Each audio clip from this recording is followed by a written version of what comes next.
Hello friends, आज हम Excel size के कुर्ते और पजामे की कटिंग करने वाले हैं। तो सबसे पहले हमने कुर्ते को इस तरह से 4 फोल्ड कर दिया है, ये देख लीजिए। और 4 फोल्ड इस हिसाब से किया है कि जो भी हिप की सरकमफेरेंस है उसका चौथा भाग से 1.5 इंच हमने ज़्यादा रखा है। तो हमने यहाँ पे लगभग हमें 12 इंच चाहिए था, तो 13 इंच के करीब इस तरह से रख लिया है। और ये थोड़ा सा आड़ा टेढ़ा है, तो हम इसको सबसे पहले ये सीधा कर लेंगे। 4 फोल्ड है लंबाई में, ये इस तरह से सीधा कर लिया। अब यहाँ से 8 इंच पे मार्क करेंगे शोल्डर के लिए, ये 8 इंच पे मार्क कर दिया। इधर हमें जो आर्म होल के लिए मार्क करना है, ये भी 8 इंच पे करना है। ये 8 इंच पे एक सीधी लाइन हमने इस तरह से ड्रॉ कर ली।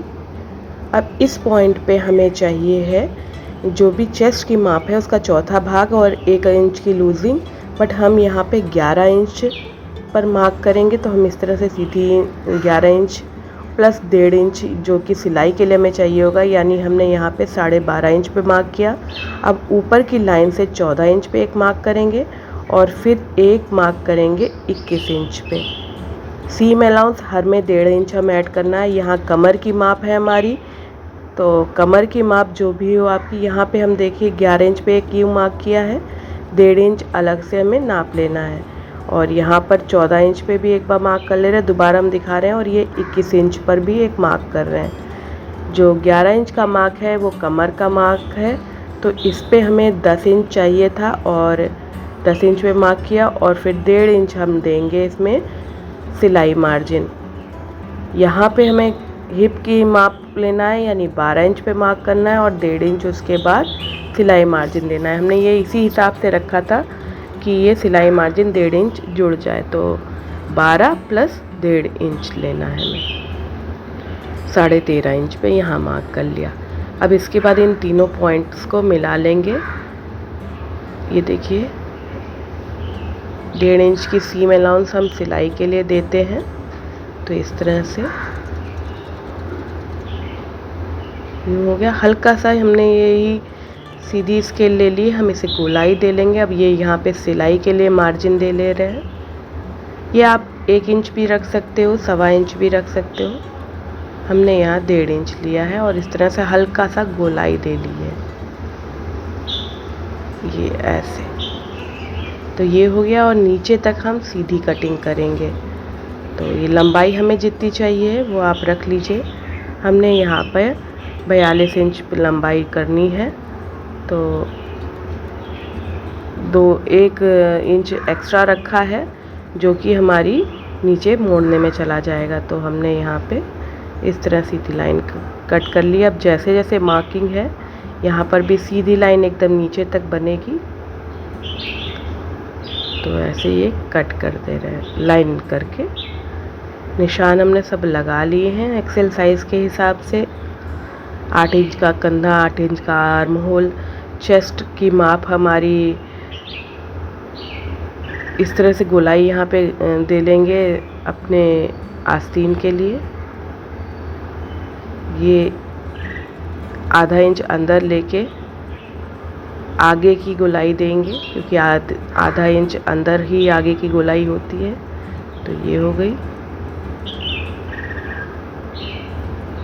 यहाँ हम 3 इंच पे अपने मार्क करेंगे और यहाँ पे आधे इंच का शोल्डर स्लोप देंगे, जिससे कि फिटिंग अच्छी आती है। आप गला अपने हिसाब से जैसा चाहें तो रख सकते हैं। कटिंग कर ली है हमने, दोनों पल्ले इकट्ठे हमारे कट गए हैं। अब एक पल्ले को अलग कर लेंगे, क्योंकि शोल्डर का आगे का नाप अलग होता है। पहले हम यहाँ पे सीम अलाउंस का मार्क कर ले रहे हैं, इसे अलग कर लिया।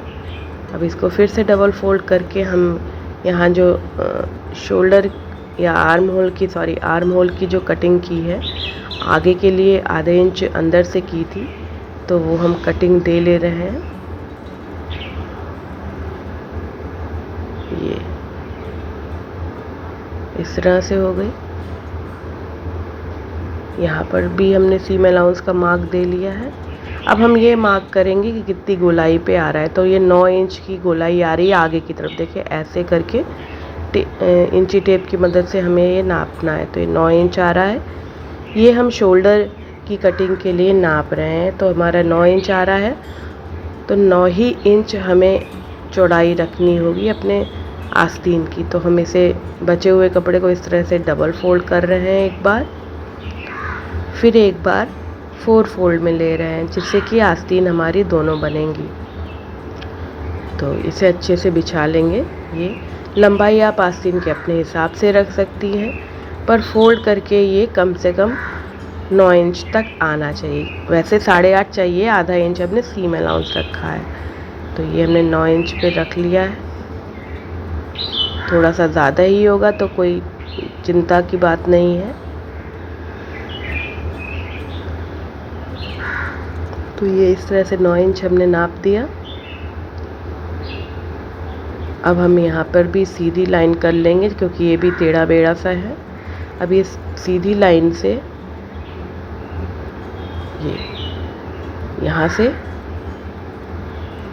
देख ले रहे हैं, एक बार फिर से 9 इंच पे मार्क कर ले रहे हैं, और ये थोड़ा सा आगे सीम अलाउंस है। लंबाई हमने 18 इंच रखी है, आप अपने हिसाब से कम ज़्यादा कर सकते हैं। तो ये मार्क कर ले रहे हैं। यहाँ पे आप अपने हिसाब से कलाई पे कितना ढीला या कसा चाहते हैं उस तरह रख लीजिएगा। सीधी लाइन हम एक खींच ले रहे हैं।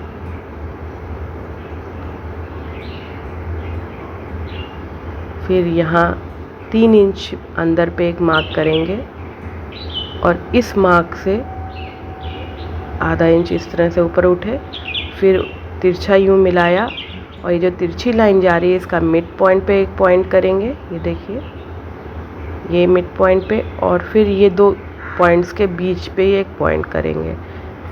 अब हम आगे और पीछे का शोल्डर बनाएंगे। तो पीछे का शोल्डर तो ऐसे गोलाई में बनाने के दोनों पॉइंट से आधा इंच ऊपर की तरफ, और जब आगे की लेंगे तो फर्स्ट पॉइंट तक तो सीधा आएगा और फिर मुड़ेगा, यानी आगे का पल्ला शुरू में सीधा सीधा जहाँ लाइन हमने खींची थी, और फिर फर्स्ट पॉइंट से हमने कर्व किया।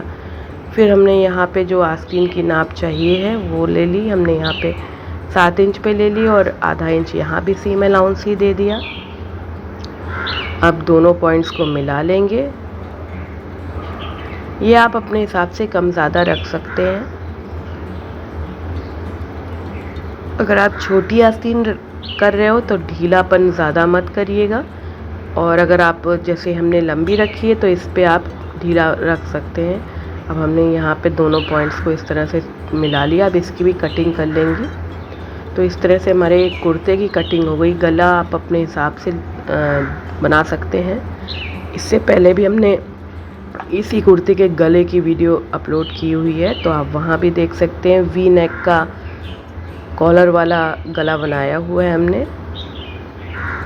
तो ये हो गया। सबसे पहले हम पीछे के गले यानी दोनों पॉइंट से ये गोलाई में कट कर देंगे। अब इस आस्तीन को ऐसे खोलेंगे, और अब आधा इंच अंदर हम कटिंग करेंगे अपने आगे के लिए। तो ये हो गया। मिड पॉइंट भी लगा देंगे। तो आस्तीन भी हमारी कट गई, कुर्ता कट गया। अब हमने लंबाई में डबल फोल्ड करके फिर से 2.25 मीटर कपड़ा लिया है। 2.25 मीटर कपड़ा हमने लिया था अपने कुर्ते के लिए, 2.25 मीटर हमने ये पैजामे के लिए लिया है।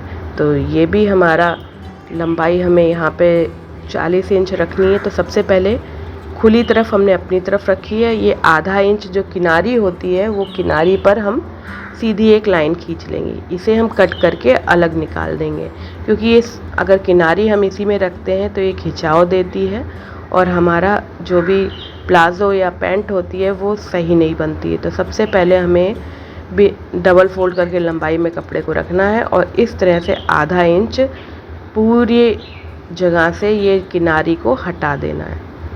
किनारी नहीं रहेगी तो खिंचाव नहीं आएगा, हमारे जो ऊपर चढ़ता है वो कम हो जाएगा प्रॉब्लम। अब इस पॉइंट को छोड़ते हुए, आधे इंच की लाइन को छोड़ते हुए 12 इंच पे एक ऐसे मार्क करना है। अब 12 ही इंच का मार्क हम इस तरफ से भी करेंगे। ये 12 इंच का मार्क इधर ले लिया। अब यहाँ हमें थाई की माप जो भी आपकी है उसका आधा ले सकते हैं, बट हम यहाँ जो मार्क ये 12 इंच का लिया है उससे 2 इंच हम आगे लेंगे। ये तो इस तरह से हम पॉइंट्स को सीधी लाइन से मिला लेंगे। ये हो गया। यहाँ 2 इंच आगे बढ़ेंगे। 2 इंच इधर से भी लेंगे और ऐसे हल्का सा गोलाई ले लेंगे, ज़्यादा गोलाई की ज़रूरत नहीं है। इसके बाद हम लंबाई देखते हैं कितनी हमें चाहिए। जो भी चाहिए है उससे हमें उतनी ही लेनी है, क्योंकि ऊपर हमें बेल्ट अलग से बनने की, तो सीम अलाउंस इसी में हो जाएगा। 1 इंच सिर्फ नीचे हम हल्का सा मोड़ने के लिए ले सकते हैं।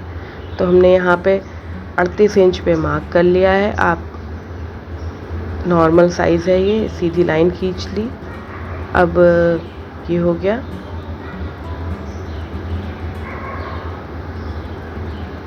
एक इंच हमने यहाँ सीम अलाउंस अलग से दे दिया है मोड़ने के लिए।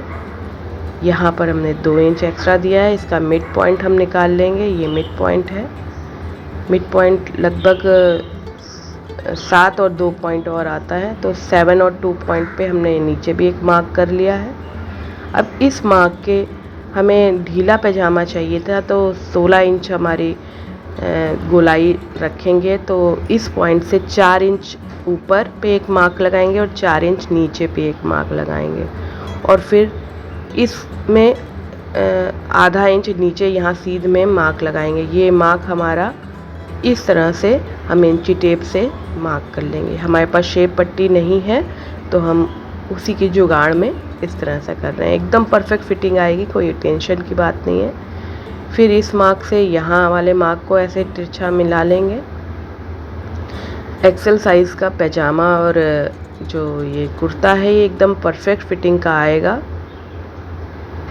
ये इस तरह से सीधा कर दिया है। ये अब हम कटिंग करने से पहले आगे की तरफ हम 1 इंच पे स्लोप देंगे। क्रॉच की तरफ पे 1 इंच कम कर दिया, और ये तिरछा हमें लाइन खींच लेनी है, क्योंकि आगे थोड़ा सा इस तरह से होता है कि 1 इंच काटना पड़ता है। तो ये कट गया इस तरह से।